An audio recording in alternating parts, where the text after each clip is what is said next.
игра.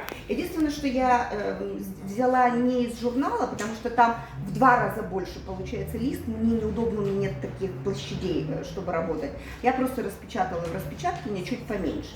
Значит, есть игра, есть разработанные карточки, карточки 3 уровней сложности, красные, желтые, зеленые.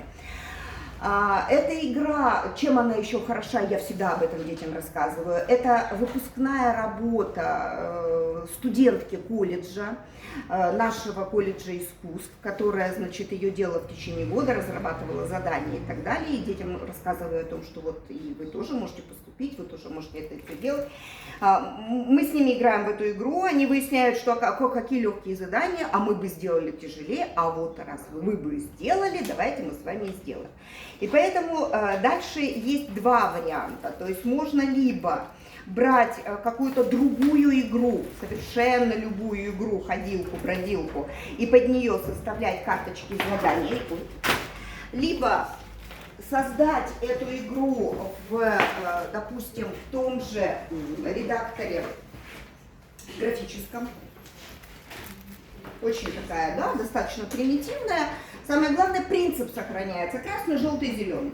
И, соответственно, уровень сложности красный, желтый, зеленый. То есть желтенькие самые простые теоретические вопросы, красненькие ребусы, они эти ребусы сами составили, потом сами отгадать не могут, потому что уже забыли, что составили. И зелененькое это материалы из ОГЭ.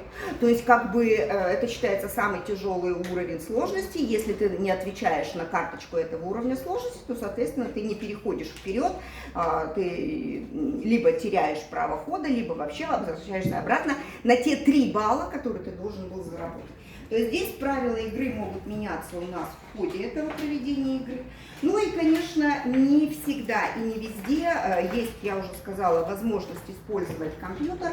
У меня есть и рукописные, и рукопорисованные такие игры. В частности, вот у меня детки из ЦВСНП, из Центра временного содержания несовершеннолетних правонарушителей. Вот такую вот сделали игру-бродилку. Это с учетом того, что это те дети, которые давно не ходят в школу. Это те дети, вот у меня сейчас был недавно мальчик, который последний раз ходил в школу в феврале 2020 года. То есть он числится там в 8 классе, да, что у него за эти 2 года там осталось в голове. Но они с огромным удовольствием вот рисовали мне вот такую вот игру-бродилку, вооружились учебниками, набрали вопросов, составляли карточки с заданиями. И поскольку сами это уже не очень все это хорошо помнят, еще и сделали такую шпаргалку под эти вопросы. И с упоением включали меня в эту игру и очень радовались, что я, оказывается, тоже что-то знаю и правильно отвечаю на их вопросы. Вот, наверное, самые такие вот основные игры, которые хотела показать. Вот мы с детками играем в онкологическом отделении как раз в эту игру, которая из «Радуги» у нас. Какое же вот общее правило мы для себя такое вот определили? Выбирается известная игра, игра, которая знакома детям, игра, в которую они играют с превеликим удовольствием. Эта игра наполняется предметным именно содержанием, поскольку у меня не только информатика, но и финансовая грамотность, то у нас аналогичные совершенно игры разработаны и по финансовой грамотности. И эти игры благополучно, вот эта вот игра, например, в прошлом году заняла 1-е место на республиканском конкурсе, ребенок получил премию в размере 5000 рублей. Отрисовываются карточки либо от руки, либо при помощи компьютеров. И вперед, и мы с вами работаем, и мы с вами занимаем детей, и мы с вами развиваем все, что можно. Ой, не туда риснула. И вот на этом я хотела закончить, пожелать вам всем талантливых учеников и нескучных уроков. Нет, это все в распечатке.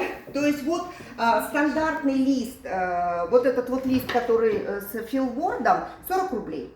Распечатать и заламинировать с 2 сторон. Ну а другого счета нет. Так, есть какие-то еще вопросы? Пожалуйста. Я правильно поняла, что практически все материалы это ваши авторские? Да, я тоже да, они наши, получается, они коллективные. Я не могу сказать, что они совсем мои авторские. практически, да, потому что в любом случае принимают участие в разработке дети.